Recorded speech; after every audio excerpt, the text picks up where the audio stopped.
بلال صاحب، پہلے تو یہ بتا دیں پی ٹی آئی کا احتجاج ایک دن کا تھا،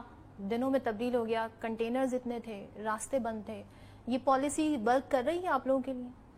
جی بسم اللہ الرحمن الرحیم صدف صاحبہ، بہت شکریہ جی اپنی شو میں دعوت دینے کا۔ سب سے پہلے تو جی میں before coming to this topic, گزشتہ روز جو ایک افسوسناک واقعہ ہوا ہے نارتھ وزیرستان میں، جہاں پہ ہمارے 6 جوان شہید ہوئے ہیں، ان کو جی خراج تحسین بھی پیش کرنا چاہوں گا اور آپ کے پروگرام کے توسط سے۔ اور آج مجھے یقین ہے کہ پوری قوم غمزدہ ہے، جو ہماری دہشت گردی کے خلاف ایک جنگ ہے۔ لیفٹنٹ کرنل محمد علی شوکت شہید، لانس نائک محمد اللہ، لانس نائک اختر زمان صاحب، لانس نائک شاہد اللہ، لانس نائک یوسف علی اور جمیل احمد جو سپاہی تھے، یہ سارے شہداء ہیں۔ اور آج آپ نے دیکھا کہ ان کا جنازہ بھی ہوا، آرمی چیف نے بھی اس میں شرکت کی، تو ان کو ہم سلام پیش کرتے ہیں اور ان سب جوانوں کو، پولیس مین سمیت، لا انفورسمنٹ ایجنسیز آفیشل سمیت، سارے افواج پاکستان کے جوانوں سمیت ان سب کو ہم سلام پیش کرتے ہیں جو روزانہ اپنی زندگی داؤ پر لگاتے ہیں ہمارے ملک کی اور ہم سب کی سلامتی کے لیے، سیکیورٹی کے لیے۔ دیکھیے، آج جو آپ نے ذکر کیا پی ٹی آئی کا، اور یہ جو ایک اب روایت بن گئی ہے کہ انتشار کی، وائلنس کی، اس کے حوالے سے میرے خیال سے بڑا کیٹیگورک ایک میسج پرسوں حکومت نے بھی دیا تھا، انٹیریئر منسٹر نے بھی دیا تھا، کہ یہ جو بار بار ایک وائلنٹ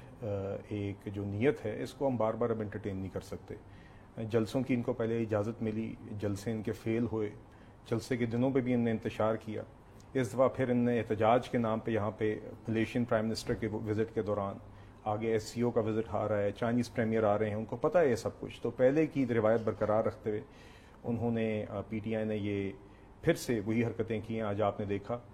کہ انٹیریئر منسٹر نے جب پریس ٹاک کی ڈی چوک سے، تو انہوں نے یہ بھی بتایا کہ 80 سے 85 کے قریب پولیس کے جوانوں کے اوپر ٹیئر گیسنگ بھی ہوئی ہے سی ایم گنڈا پور کی قافلے کی طرف سے، اور فائرنگ تک ہوئی ہے،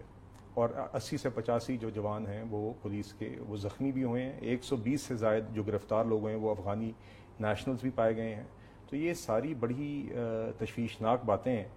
اور اسی طریقے سے جس طرح کی وائلنس پہلے دکھاتے آئے ہیں، ہمیں بار بار یہ کہتے ہیں ہم نومے والے نہیں ہیں، مگر یہ تلے میں کہ اپنے آپ کو ثابت کریں کہ نومے والے ہیں۔ تو آج ہم نے سے آئیں گے پاس یہ نہیں، دیکھیے یہی سوالات ہیں۔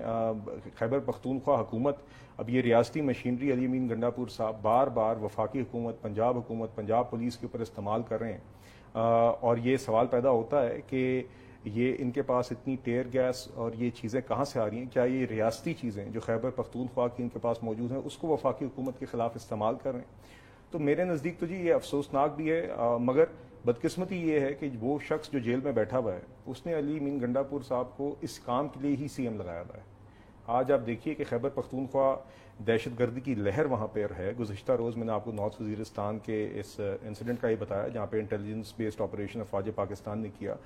دیگر دہشت گردی کے واقعات وہاں پہ ہو رہے ہیں، مگر سی ایم کے پی کی توجہ اس طرف نظر نہیں آتی۔ سی ایم کے پی کی توجہ خیبر پختونخوا کے گورننس ایشوز کے اوپر، ایجوکیشن اور ہیلتھ پہ نظر نہیں آتی۔ ان کا سنگل پوائنٹ ایجنڈا جو عمران خان صاحب نے ان کو دیا ہوا وہ یہی ہے کہ آپ خیبر پختونخوا کی ریاستی مشینری استعمال کر کے حملے کریں اسلام آباد پر، پنجاب پر، اور ان کا جو ایک ایجنڈا ہے این آر کی کا، اس کو وہ پھیلائیں۔ پی ٹی آئی یہ سٹانس بھی لیتی ہے کہ جب آپ لوگ اپوزیشن میں تھے، دھرنے بھی ہوتے تھے، احتجاج بھی ہوتا تھا، کھل کے دعوت دی جاتی تھی،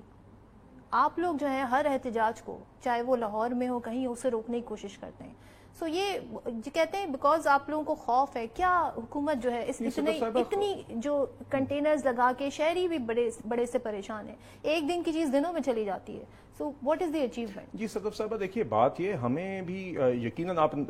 یقین کریں، انتظامیہ کو بھی کوئی پسند نہیں ہے، یہ شوق نہیں ہوتا ہے کہ ایک کنٹینر لگائے، اور ہمیں اندازہ ہے اس بات کا، بالکل اندازہ اور ادراک ہے۔ میں خود فرینکلی ایز اے شہری متاثر ہوتا ہوں اس چیز سے کہ جب اس طرح کی رکاوٹیں ہوتی ہیں، مگر مجبوری یہ ہے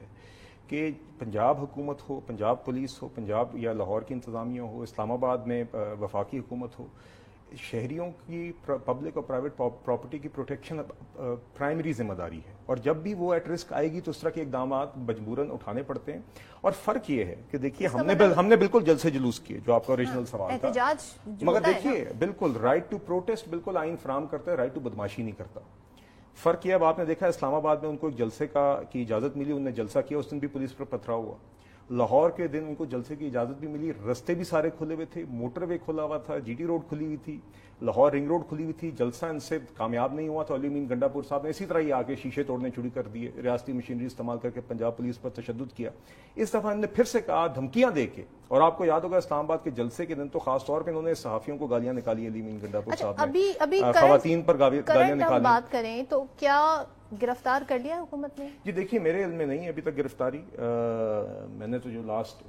میڈیا رپورٹس ہی دیکھی تھیں اور جتنا میری پاس اطلاع ہے وہ یہی تھی کہ شاید ابھی وہ کے پی ہاؤس میں, میرے خیال سے جواز تو مکمل ہے گرفتاری کے لیے, کیونکہ جو حرکات وہ کر چکے ہیں, جس طرح وہ آئین اور قانون کو بار بار ہاتھ میں لیتے رہے ہیں, صرف آج نہیں بلکہ اسلام آباد اور لاہور کے جلسوں کے دن بھی, تو جس طرح بار بار آپ ریاستی مشینری کو استعمال کر کے جب حملے کریں گے وفاق پر, انتظامیہ پر, پولیس پر, تو جواز تو بنتا ہے. کوئی بھی اور شہری ہوتا تو آج سب کہہ رہے ہوتے کہ اس کی گرفتاری بنتی ہے. تو بہرحال انہوں نے کسر تو کوئی نہیں چھوڑی, جو آج محسن نقوی صاحب بھی بات کر رہے تھے کہ انہوں نے ساری حدیں پار کر لی ہیں, مگر میرے علم میں ابھی تک نہیں. جی میں نے لاسٹ یہ اطلاع تھی جی کہ شاید وہ موصوف جو ہیں کے پی ہاؤس میں, مگر دیکھیے شرمندگی ہرگز نہیں ہے, اور یہ سارے کا سارا جو ہے یہ عمران خان کی ایما پر کیا جا رہا ہے. جو بھی شخص ان کی جماعت پہ کوئی مناسب بات کرتا ہے تو اس کو شٹ ڈاؤن یا سائڈ لائن کر دیا جاتا ہے. عمران خان صاحب کو علی امین گنڈا پور والی ہی حرکتیں چاہیے,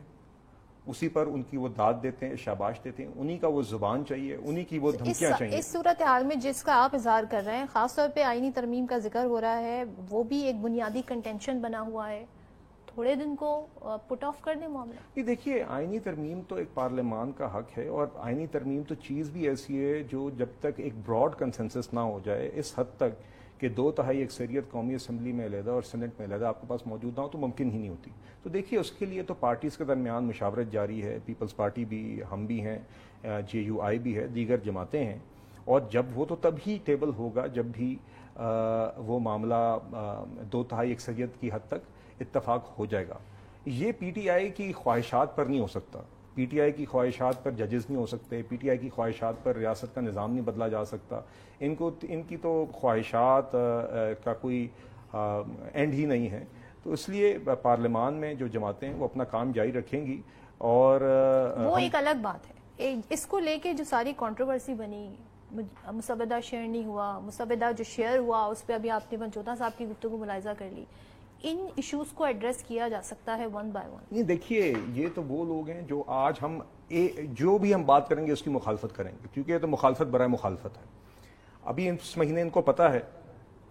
کہ مہنگائی کی شرح 4 سال کی کم ترین سطح پر آ گئی ہے. ان کو پتا ہے کہ پیٹرول کی قیمتیں اور ڈیزل کی قیمتیں آج فروری سے کم ہیں. ان کو پتا ہے کہ اقوام متحدہ میں شہباز شریف صاحب کی ایک بڑی مؤثر تقریر ہوئی ہے, ایک سکسیسفل وزٹ ہوا ہے. ان کو پتا ہے کہ اس مہینے میں SCO کی کانفرنس ہے, اس مہینے میں چائنیز پریمیئر کا وزٹ ہے. ان کو اصل میں یہ چیزیں تنگ کر رہی ہیں, اس لیے انہوں کو جو بھی جس چیز کا بھی یہ ایشو بنا سکتے ہیں یہ بنائیں گے, کیونکہ ادروائز ان سے اٹینشن ہٹ جاتی ہے. یہ اٹینشن سیکنگ بیہیویئر ہے, ان کی ساری سیاست کا دار و مدار اس پہ رہا ہے. اور دیکھیے جہاں تک بات ہے ان کے تحفظات کی, دیکھیے کانسٹیٹیوشنل کورٹس کے اوپر ہم نے ایک بات کی بھی, اس کے اوپر اگر آپ کا کوئی کنسٹرکٹیو ویو ہے آ کے دیں. جوڈیشل کمیشن آف پاکستان کے اندر پارلیمنٹری ریپرزنٹیشن کی بات ہوئی ہے تاکہ ججز کی تقرری کے اندر پارلیمان کی ریپرزنٹیشن بڑھ جائے, جس میں 2 ممبران ٹریجری کی طرف سے اور 2 اپوزیشن کی طرف سے بھی ہم نے پروپوز کیے. اس میں اگر کوئی کسی کو خرابی نظر آتی ہے تو آپ بتائیے. دیکھیے پارلیمنٹری ریپرزنٹیشن ججز کی تقرری میں ہونا تو بہتر بات ہے, دنیا بھر میں یہ ہوتا ہے. اور تیسری بات اب آپ نے دیکھا جہاں 63A کی ججمنٹ آئی ہے, اس کو بھی انہوں نے ان کو اس کے ساتھ بھی اس لیے مسئلہ ہے کیونکہ دیکھیے ان کو گڈ ٹو سی او والے کورٹس چاہیے. 63A کی ججمنٹ سراسر غلط تھی, کانسٹیٹیوشن کے متصادم تھی, ری رائٹنگ آف دا کانسٹیٹیوشن تھی, وہ سپریم کورٹ نے اب درست کی ہے. آئین کے اندر جس حد تک لکھا ہوا تھا اتنا ہی بنتا ہے. لیکن اخلاقی طور پہ یہ ٹھیک ہے, آپ نے کہا ری رائٹ ہوا تھا, یہ بہت سارے لوگوں کی اوپینین ہے, لیکن اخلاقی طور پہ براڈلی آپ اتفاق کرتے ہیں بھی نہیں ہونی چاہیے. نہیں دیکھیے بالکل میں آپ سے اتفاق کرتا ہوں. تو اسی لیے وہ قانون ایگزسٹ کرتا ہے جس میں واضح طور پہ لکھا ہوا ہے کہ دیکھیے اگر کوئی شخص, اور دیکھیے اس کا یہ بات ہارس ٹریڈنگ کی نہیں ہے, یہ قومی اسمبلی یا سینٹ کے ممبر یا پروونشل اسمبلی کے ممبر کے اپنے اختیارات کی ہے. اس کو واضح طور پہ بتایا گیا کہ اگر آپ ان معاملات میں ووٹ ڈالیں گے تو اس کی یہ ریپرکشنز ہوگی. اس کو تبدیل کرنے کا بھی حق صرف پارلیمان کے پاس ہے.